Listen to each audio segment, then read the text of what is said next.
So Lake Champlain obviously is a very important and valued resource for Vermonters. The 2017 Clean Water Report, which is a little old now, should see if there's a new one, um, from the Vermont State Treasurer said that 300 million is raised in tax revenues and fee revenues every year from tourism alone. So, obviously a lot of that is because of Lake Champlain and because of our beautiful mountains and all the rest. But that percentage is, just a small bit of what we actually bring in because of our clean lake and natural resources. Here you're looking at a cyanobacteria bloom in Lake Champlain. And obviously there are some problems with the lake that we've all seen in areas where you can't swim or shouldn't boat, shouldn't let your dog go in there. This sort of pollution is really costly to all taxpayers and can be costly for generations to come. So that same clean water report I just mentioned estimated that the cost to clean up Lake Champlain over 20 years would be about $2.3 billion. That's 115 million per year. So we've got a lot of work to do to sort of clean up our lake and try to slow down sort of how much phosphorus and how many nutrients are getting into the lake. So I'll give you a little bit more background on phosphorus here in a minute.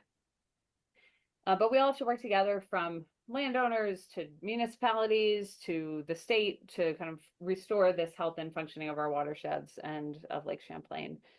We can't do, fully regulatory pieces without doing sort of the voluntary pieces as well, and having residents and, towns chip in where we can. We can't totally rely on the state. So phosphorus is a nutrient that you put on your garden probably, or your houseplants if you fertilize your houseplants. That's one of the three major nutrients for plant growth. And here in the Lake Champlain Basin, we have these sort of clay soils that are pretty rich in phosphorus just because of sort of all the past land uses and fertilizing and agriculture and stuff here in the basin. So during the big rain events, like you can see here, those little tiny clay soil particles get, brought up into the sort of waterways and get washed out into the lake. And those little clay soil particles are carried along the farthest and the fastest. So they really do spread out into the lake, as opposed to the larger particles that might drop out earlier. And so bare soils can really lead to erosion that takes all these soil and nutrients downstream with them. That phosphorus provides the bulk of the food for the algae in the lake, and this can result in excess algae growth, which can then cause things like fish kills when those algae start to decompose in the lake. It is also related to cyanobacteria blooms, which you'll often hear called blue-green algae. It's actually a bacteria, so it's a blue-green cyano bacteria, but it does feed on some phosphorus as well, in addition to being sort of fed, if you will, by climate change, warmer temperatures and that kind of thing in the lake. So when I started at LCA, this was like all news to me, and I was trying to learn, okay, what is water quality, and what are we talking about? We talk about impervious surfaces, and why does it matter what our cities are doing versus what our natural systems are doing? And so this graph really helped me, or chart, I guess, helped me think about, okay, what's going on here. So on the left, you have the sort of natural forested ecosystem. On the right, you have our, urban city environment.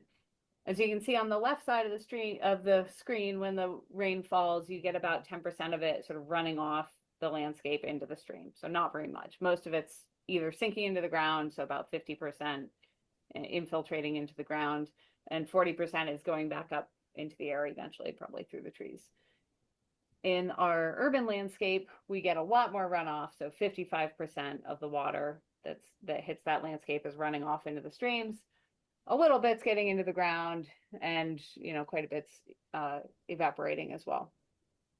So the problem here isn't just that, like, we're getting more water sort of running off the surface, but when that water hits our streams, all of a sudden we have these, much more water in the stream. So that's carrying a lot with it. And it's also causing stream bank erosion because there's so much water, so much more than there used to be. It can erode those soils along the stream edges and other places. So our urban landscapes, need some work, but so do our suburban landscapes and our, semi-rural landscapes. So where does that phosphorus all come from? So this is all like based on modeling from the state. So on the left side of the screen, you're looking at the Vermont portion of the Lake Champlain Basin and how much phosphorus we contribute currently. So we're looking at 631 metric tons per year of phosphorus. And on the right side of the screen, this is sort of our target level for like where we need to get phosphorus to under the TMDL, the total maximum daily load that's set by EPA and the state. So we need to reduce our phosphorus from 631 metric tons a year to 417 total. And the bulk of that reduction comes from sort of the agricultural lands sector, as you can see there. But we also have, a fairly good reduction both in stream channels and in forest lands. And you may think, well, why are, forest lands contributing much to phosphorus in the first place, right? Like, why is there 16% of the phosphorus coming from our forested landscapes? Historically, we did a lot of logging on forested landscapes, and we didn't necessarily do that in the right way that we know about now. So we had, logging roads that were, channelized, these skid trails with where water just runs straight down the trail. It might pick up soil and sediment with it and wash right into the stream.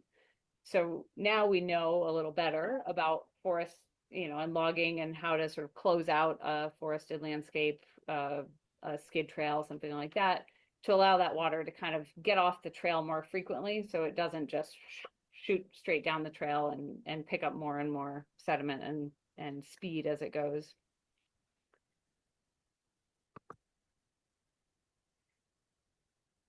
Some other issues that are sort of related to phosphorus in the lake and erosion and flooding today. We did some funky stuff to our streams decades ago. On the left side of the screen, this is the La Platte River in Heinsberg. This is Shelburne Falls Road and O'Neill Road. And you're looking at the La Platte here, just doing sort of its natural curvy thing. That's the way rivers are supposed to look. And then on this side, also the La Platte River upstream, this is Heinsberg 116, Charlotte Road, Silver Street. And you can see here the river just, almost a perfectly straight line goes like that. So decades ago, we actually went in with equipment and dug rivers straighter. Like, let's make them go this way because that's where we think it should go. And we're going to be able to farm right here all the way up to the edge and no problems, right? But unfortunately, as you can imagine, it did cause some problems. And we'll learn a little bit more about that in just a second. But that obviously takes that water and makes it flow faster down the rivers and causes more erosion. We're also seeing more frequent flooding.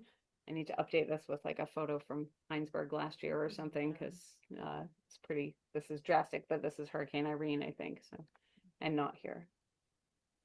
So because our river systems are so connected with lake health, we really have to work together, both at the headwaters of the streams all the way down through the midsections and out to the lake to really clean up the lake and help our river systems as well. So looking at this sort of overall watershed approach, I want to show you just a quick video, maybe 3 minutes long, that shows some river management principles that are fairly new, like in the last couple decades, and are, sort of have been adopted now by the state and a lot of watershed organizations as well. So it's going to show you these 3 principles. It'll talk about the new strategy, sort of the way that we should manage it, followed by the historic way that we used to manage it.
moving our buildings out of floodplains, reconnecting the river so that it can flood when you sort of in those appropriate places where there are no buildings.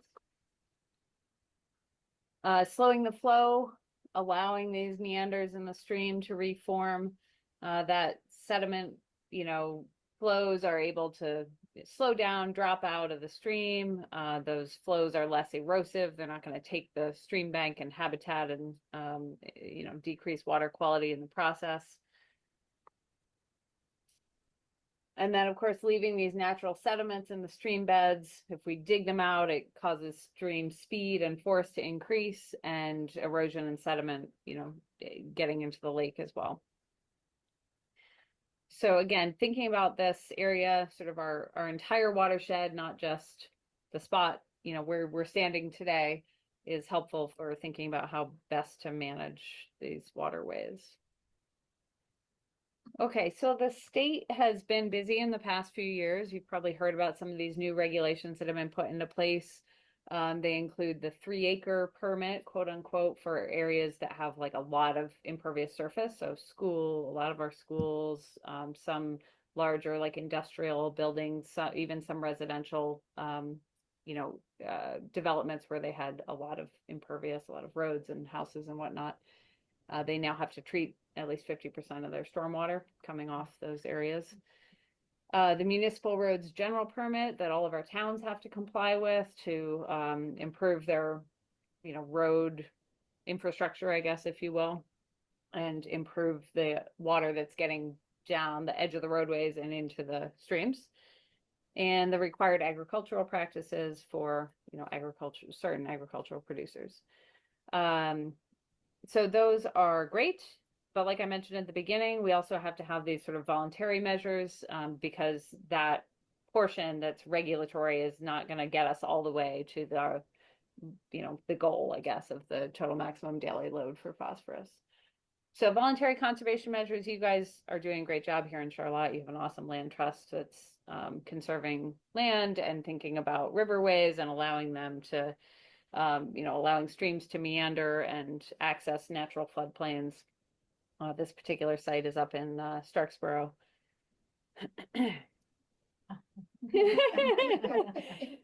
Monitoring water quality. We do a lot of monitoring. We just did our first site this morning we monitor both in Charlotte, Shelburne, Heinsberg, Starksboro, Moncton, a little bit in Ferrisburg sometimes. So it's fun. We get out there as volunteers in the morning with a partner or two and grab some water samples. Those get sent off to the state lab in Randolph, where they get analyzed for, in this case, it's phosphorus, nitrogen, and chloride most of the time, sometimes variable. But all of our data that we gather are available on our website. We have a story map that you can kind of peruse and see what the water quality is at sites near you. And you could also try to, if you're on like a planning commission, select board, that kind of thing, you can start using that information, like knowing, for example, that you have high phosphorus in your town. Perhaps you can allow the DRB authority to, make conditions for water quality, like having a larger buffer on, an area. So as I mentioned, these are our water quality sampling sites for this year. So over here in Charlotte, I think we have 5 sites this year. 3 of those are on Thorpe Brook. Over here, it drains out directly into Lake Champlain. And we have 2 that are on this little tributary to Lewis Creek that drains out here in Ferrisburg. So I'll talk to you briefly about some of those results. Unfortunately, the results from last year are not yet on our story map because the state has not fully approved them. So we're waiting. We're sort of in limbo. But we have some nice graphs to show you anyways. So you're looking at these, the sites that I mentioned to you that are here in Charlotte are these 2. This is the 2 that I showed you that are tributaries to Lewis Creek. So these 2, and interestingly, they're pretty much almost side by side, but obviously very different in terms of level of phosphorus. This one is the more westerly site for those of you who sample there. I'm looking at Myra, or have sampled there in the past. Yeah, on Prindle Road. Yep. Yeah, so like just west of, is it Bean Road that comes out there? Just west of Bean Road and just east of Bean Road on Rendell Road. And those little tiny culverts that go into the road there. So this is, I don't know, it's interesting anyways, like trying to figure out why that particular, the westerly one is so much higher in phosphorus. Like, is it historic agriculture or, something else that is causing that? And then the other two are not on here. Hang on. Next slide. So these three are all also in Charlotte. We're looking at, so the pond that's near Sweet Roots Farm, right on Route 7. So we're sampling upstream from that and then downstream of the pond outlet just to try to figure out, like, is the pond doing anything? Because that's like on the stream essentially. So it's Route 7, so that's upstream of the pond, and then this one's downstream of the pond. So like slightly different, but pretty much overlapping. Like not a significant difference, we'll put it that way. And then this site, 203A, is where you guys sample, Stephen and Lynn, over on Thompson's Point Road. And this one, is historically quite high. I should have mentioned the red line is like the state standard for phosphorus. So, we're above it probably, and here we're like really above it. So that one has. That's the west branch of Thorpe Brook. Yes, yeah, the one that goes like kind of straight north from Thorpe, yeah. So that drains agricultural area. Yeah, it is pretty agricultural heavy. And I think there's a pond upstream as well, right? Like up north of Thompson's Point, like on stream pond, so. Hey, can you slow down on sure, because it is really fascinating. Yeah. I was trying to explain to Alexa what that this point is. It's between where East Thompson's Point Road goes east and Lake Road, right? Right. It's where the house with the big rooster? Yeah, it's right by that. Oh, okay, and that's It's the right part across there, from- okay. And that's got the really high concentration, huh? yeah.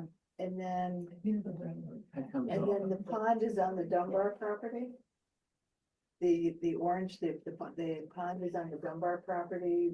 It's where- split. It's like 3 properties, I think, combined. I think the dam itself is actually on the common, not Burns common. property or? No, like the cooperative, the housing, common, whatever the heck it's called. Yeah. Co-housing. Yeah. So thank you. And then, but the pond itself is on like splits, maybe 2 other. Okay, okay. Yeah, the And property is lines it- through is the there a middle. Theory about why that's high? I think you were This saying- one? Yeah. I don't know. I mean, there's probably a lot of former agriculture there or current agriculture, and I wonder about the pond upstream. Like, And is it flowing, because East Thompson Points Road, I know the Thorpe isn't going through there, really flooded this spring. Oh, right, took time, out the or road, I think- yeah. When was it that it flooded? Last summer. Or whatever. Yeah. And that's just above this testing site, and there's a So that- lot of agriculture that goes on That East part of Thompson's Point. Thorpe Brook is not in that black area. It's not in the black area, but it's up above the black area, and I'm wondering if that's what's really. caused the The rise. black area No, is it a separate isn't. tributary, It's which super- starts, Oh, it's a different it tributary. comes from Ferry Road, where you the, can, actually Holmes Creek. It's really hard to see on that. There, over Ferry Road, where there's a bridge that. I don't Yeah, Yeah. yeah. A It's little like bit further south of that, is that that little outlet, thing. that. Poorly labeled. I have a map somewhere, but So the piece on East Thompson's Point is not feeding to that. Interesting. Okay. Yeah. Do you So mind have you going know- back one slide? Mhm. Sorry, Sue, what were you gonna say? I was just wondering, over time, if you have gone back to these same sites and seen anything different? So I think the only ones that we've sampled or that were, of these ones I'm talking about, the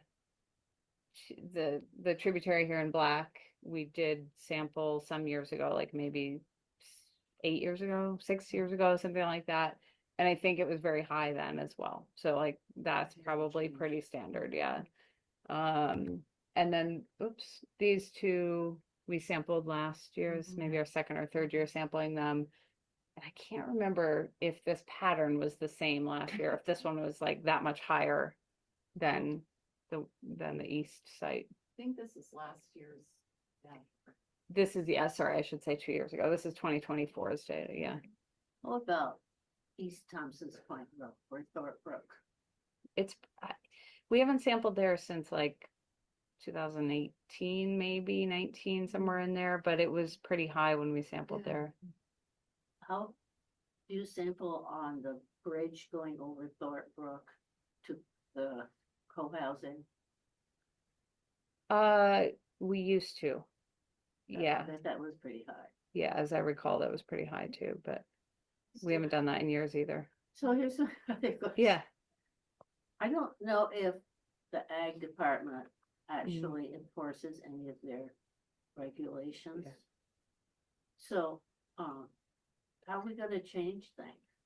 As far as the enforcement goes, or, yeah. Well, yeah, Well, is there a way or another way, to build on that? Is there a link to, to having the state help us figure out why this is happening? Yeah, yeah, yeah. I mean, we've been sampling, we right, can we see know, it, yeah, yeah. but, it seems like How the can we- focus to switch to what's causing it. Yeah, and to get to your point, I think some of the state, the RAPs and whatnot don't apply to all farms. So I forget like what the size of the farm has to be, like how many animals or whatever you have to have for that to apply to you. And it certainly doesn't apply to farms that are old, right? So like maybe you're not actively farming anymore, but yeah, historically they were, and there's a lot of phosphorus in the soil, and now we've got all this erosion and it's just taking that phosphorus downstream. But you don't have a responsibility to clean it up because you're not under those required agricultural practices. Because if they're just haying their fields now and just putting the manure on the field, they're not subject to those regs, are they? I don't think so. I would have to, I'm not like as familiar with that, so. farm size is measured by number of By cows, number. right? Right. I it's think so, animals. yeah, And yeah. so if they're just, and I know they're bringing manure up from Bristol and beyond to put on the Charlotte fields, just because they have to get rid of it. And if that manure is going on, and the only activity is haying it, there wouldn't be any REPs. I wonder if there's a way a community could come together and look at their streams, see, kind of figure out where phosphorus, et cetera, is coming from, and come together and say, let's help, let's all work together to change this. Right. Because it's like Thorpe Brook, that goes under East Thompson's Point Road, under Greenbush Road, under the railroad, and then right into your lake. Yeah. And then you get invasive plants, you get algae blooms, etc. Yeah. I have a question about, you keep saying historically, like we've watched, people who have lived here for a long time have watched the agricultural landscape of Charlotte shift pretty dramatically from animals to more hay, hay or soybean, whatever, crop oriented. Yeah. And you keep saying historical, so if it's already in the soil, then how, it's not just about somebody changing their practices. Right. What helps move it out of the soil? Yeah. Certainly plants do. I mean, Plants. yeah, they're taking up those nutrients. And, I think part of it is probably increasing buffers on waterways voluntarily, because the state they're not going to enforce that. So, it's every little ditch, stream, tributary to a bigger stream. I mean, if we can get, the more the better, right? If we can do 50 feet, great. If we can do 100 feet, wow. Okay, now we're talking, you start putting those more trees in the ground. It's a challenge in a former agricultural community because you've got these stuff like reed canary grass. It's really hard to plant in and have the trees be successful. And so there are challenges. Yeah. Deer, right? Yeah. That the ditching they do along the roads, Mm, you know, because it's a straight line ditch along the roads to let the roads shed water and so on, really increases the flow, mm, you know, and I don't know if anybody's wrestled with, is there a better way right, right. on that one? Yeah, I think I mean, there are these new municipal roads general permit. Ask you about that, because I Yeah. don't know anything about those. It's, if you've seen like a lot of rock line ditches along town roads, that's all, that's that. That's their thing.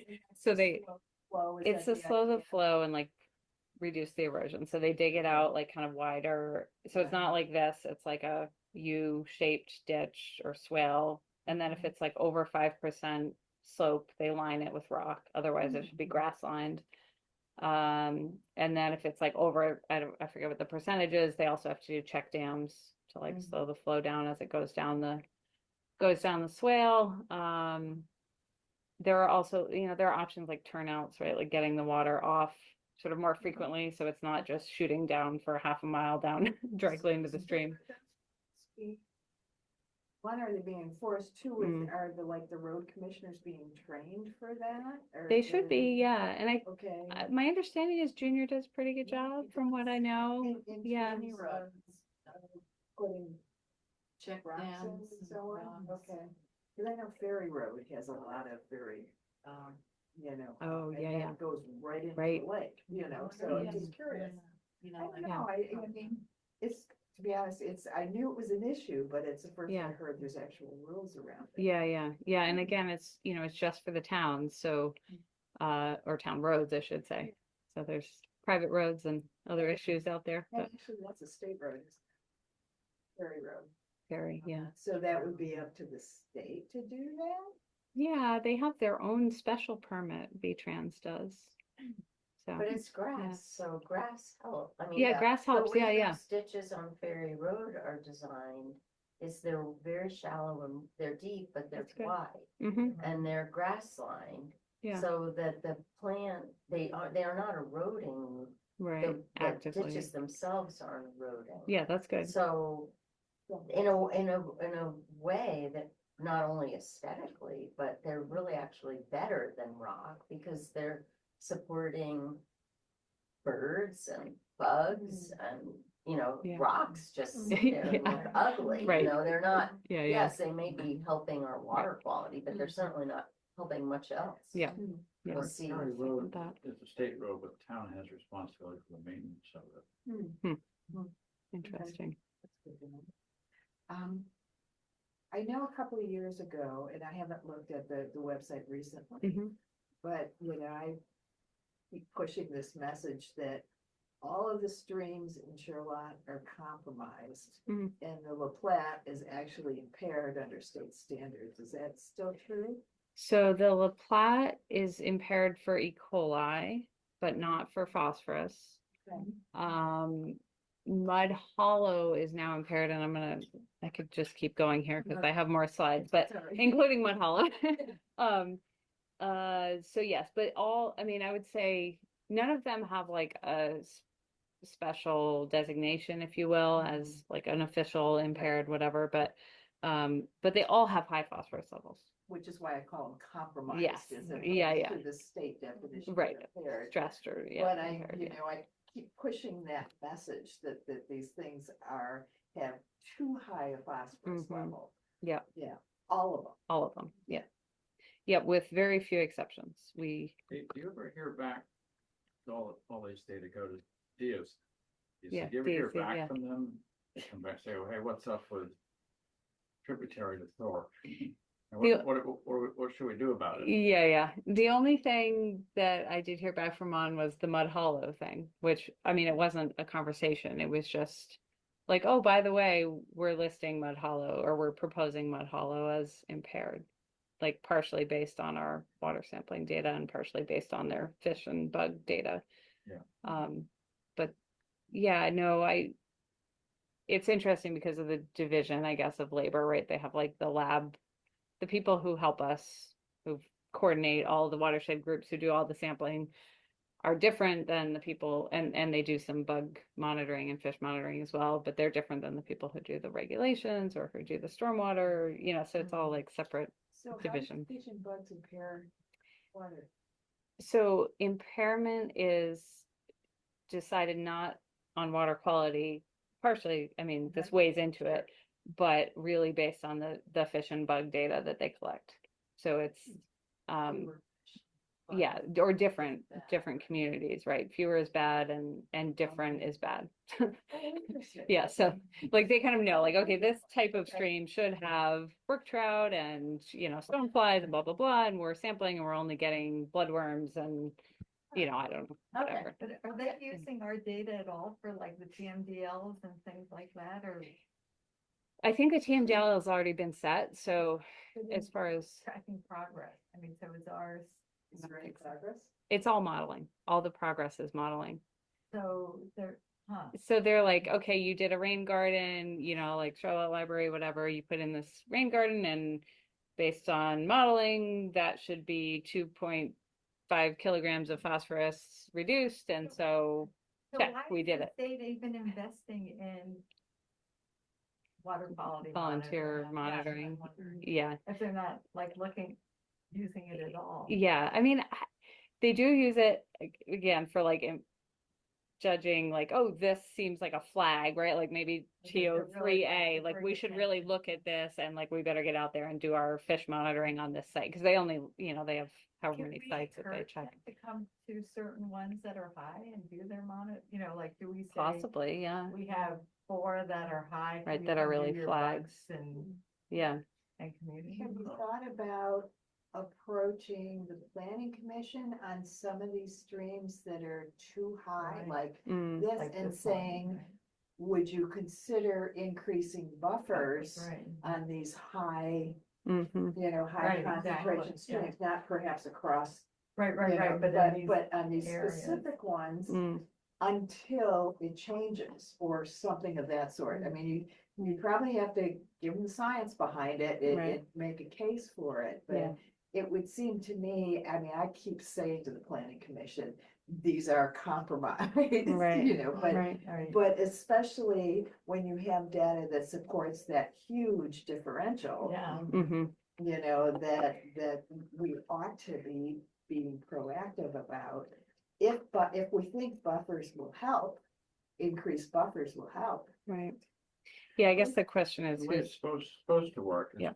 the section 303D of the Clean Water Act, Mhm. which sets standards and for impaired waters, designates impaired waters or sections of waters. Mm. So that gets a TMDL, total maximum daily load. So they say, okay, you can get that much phosphorus coming out of that thing. Mm. And then they're supposed to put in practices to reduce that Mhm. 100 down to Right. 27. 27. Yeah.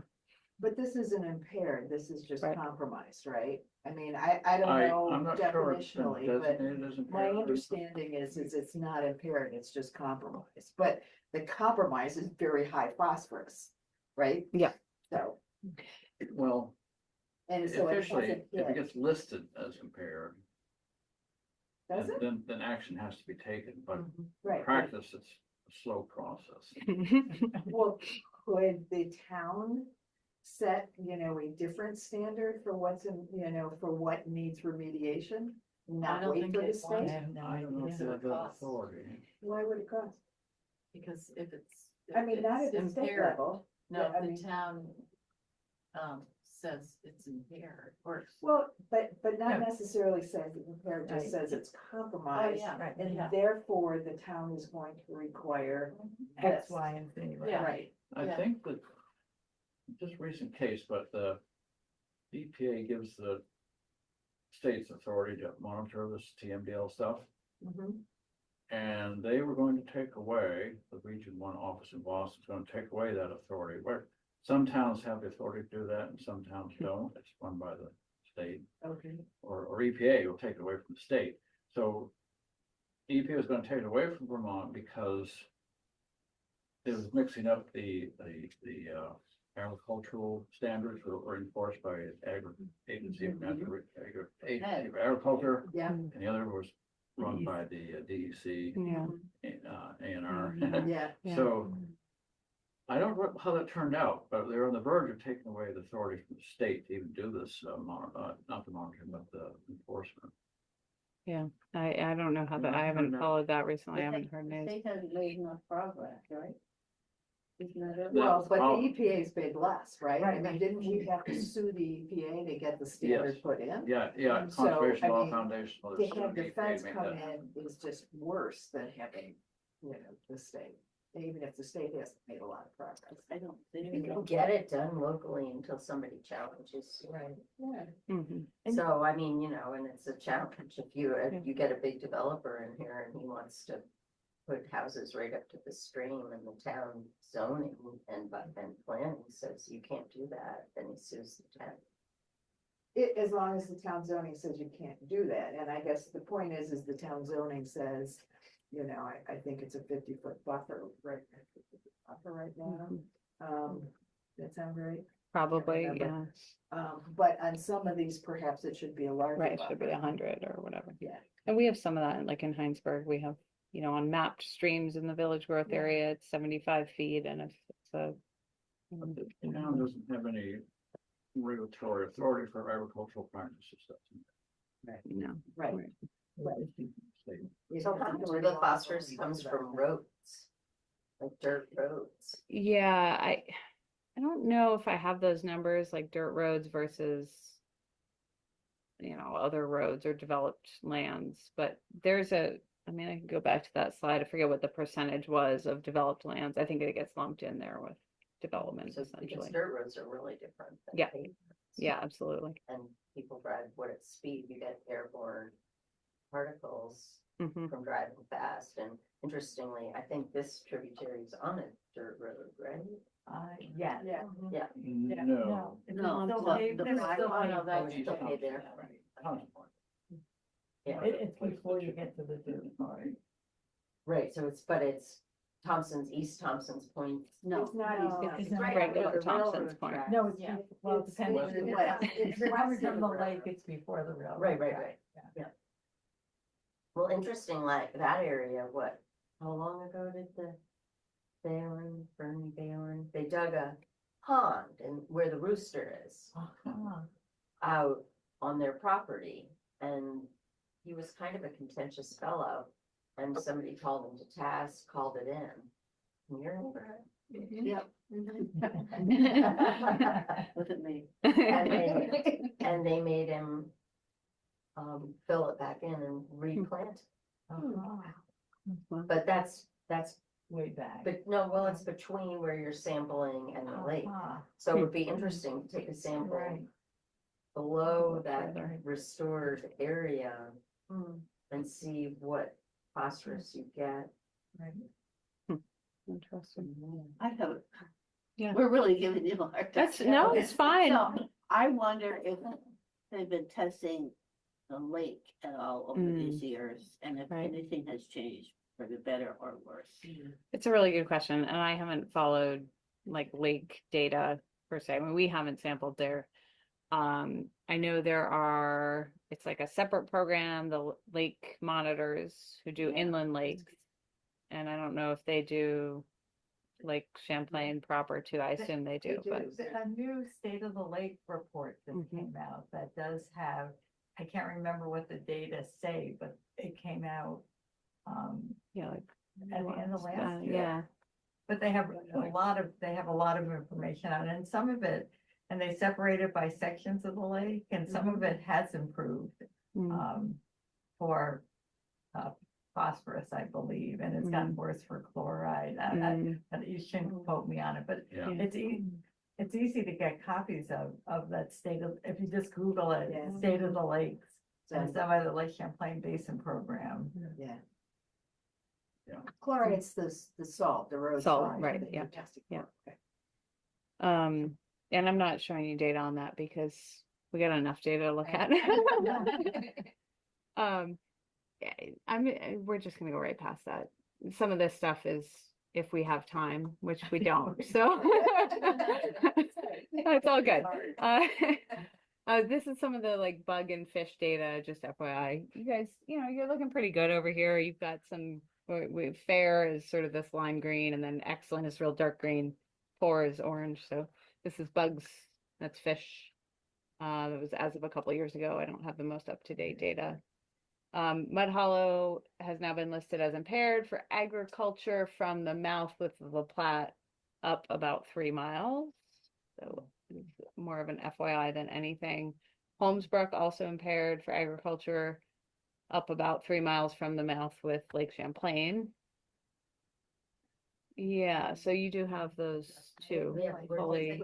You have Yeah. any questions about, yeah, it sounds like it. Yeah. Just go back just Yep. for a second on that. Sorry, yep. So the Holmesbrook. Okay, yep. So what, is that the red line? That's the red line, yep. So for Sort of a 6 poor miles red from line. the mouth, it's impaired. It doesn't have the Charlotte Park in the, And when it's. ours is blue.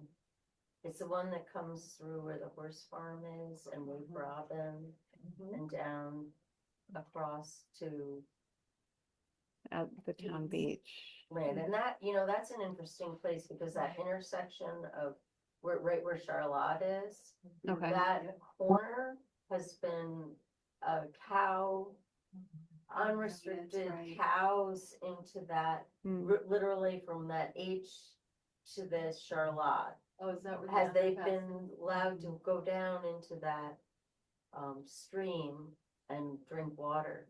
Mm. And Audubon, Vermont is actually doing a, looking at a water quality, improvement.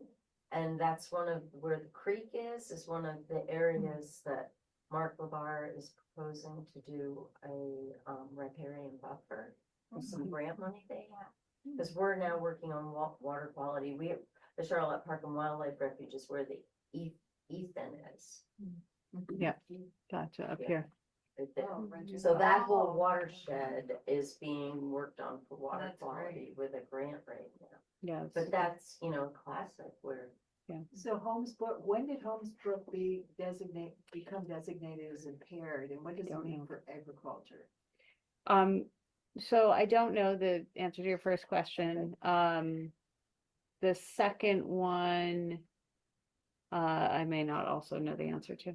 We haven't been heavily involved with agriculture because it is such a, Yeah, like a little State, siloed yeah. world. yeah. So at Does least it in mean my time, impaired because of.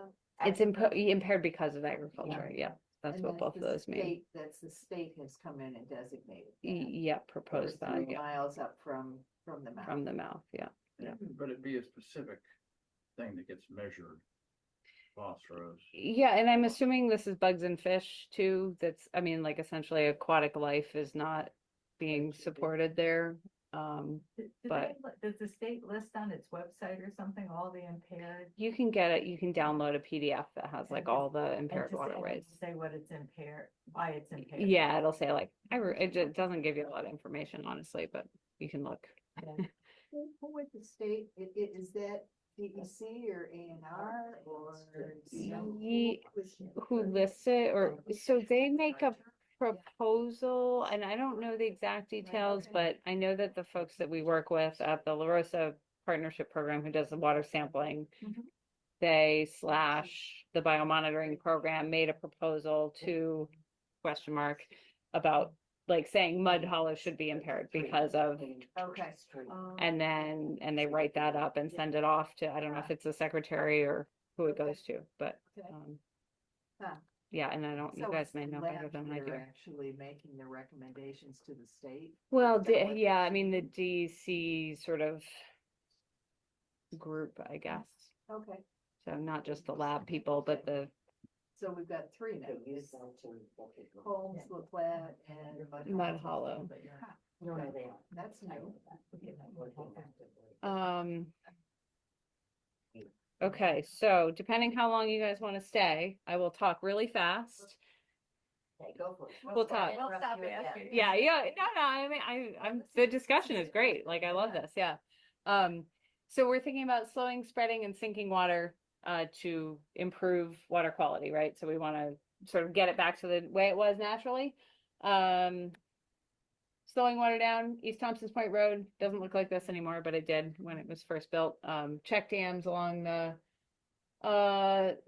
roadside swale leading down to Thorpe Brook up here. Spreading water out. This is Heinsberg's town garage, new town garage. And so there used to be berm here with buildings along that side of the stream. They had dug the stream out and straightened it. We were able to get grant funding to remove the berm, sort of recreate the floodplain, put some logs and rocks here in the stream so that now when it comes up, it spills out onto this beautiful new floodplain, and hopefully minimizes downstream damage. Sinking water into the ground, Shelburne Community School, rain garden, sort of in the middle of their bus circle there. This was a fun project, got to involve a bunch of kids, and some of these are ongoing, not so much with us, although I was just in Heinsberg Community School today doing some education with the kids, and they're going to do some constructed wetlands there at Heinsberg, just like is here in Charlotte. Ideas for towns, increasing river setbacks.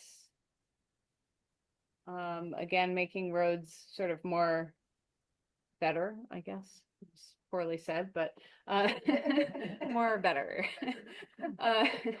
So this is East Thompson's Point Road. The swale there is designed to carry a 100-year storm. So this is looking the other way, looking west on east from right above the stream. So that is meant to carry a 100-year storm in the swale, which is better, I think, than what even the municipal roads general permit states. But applying those same principles we've talked about, rock lining, grass lining, swales, etc., to our private roads, because you guys have 29% of your roads are private here in Charlotte, and they don't have any guidelines. You just build a road or build a driveway or whatever. So that's not only the things we talked about, but also crowning the road so water doesn't run right down the middle, putting in broad-based dips or water bars to allow water to sort of get off to the side. And then, of course, those check dams and rock lining. Yeah, of course. Yeah. What about culverts? I mean, there's proper many sizing and Are there any rules about that or any plans of replacement? Because so many of those are. It's a challenge too.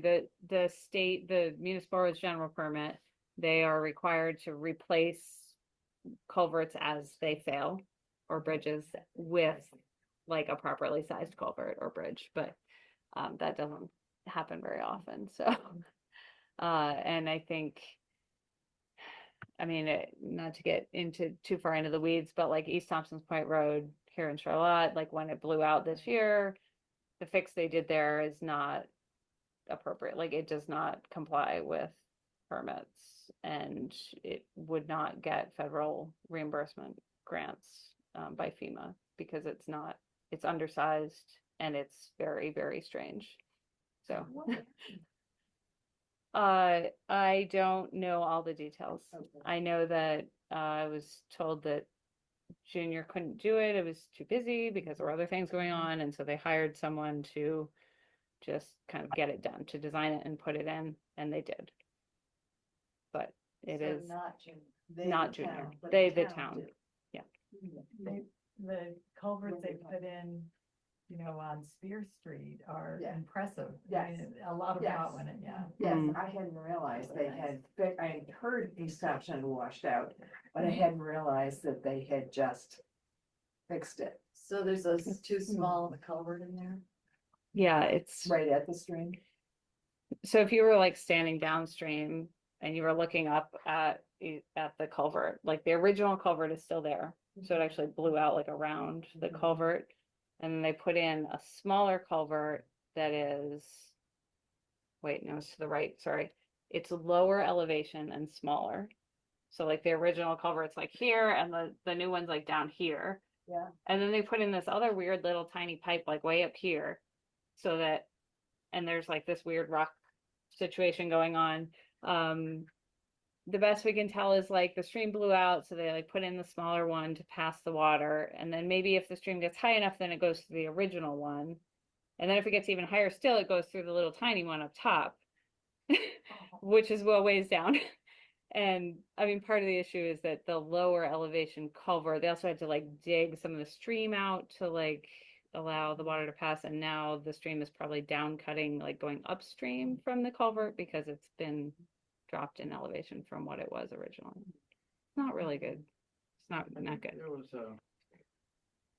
in the July flood last year, the governor waived permits for just to get fixes done, right? So is that what happened to that case? I also heard from I heard from DEC that the governor waived some things, but he did not waive design standards. He only waived authority to like make the fixes. So like V-Trans could make fixes, but they shouldn't have changed the design standards. And I also heard that there was maybe some legal battle brewing over that. And I haven't heard the update since that. So I don't know. Issues. Right. So there's our story map. Looks like this. It's kind of cool. You can see different size points for different phosphorus levels. You can click on a point and it'll tell you, like the actual numbers there and the mean and the high and low and whatnot.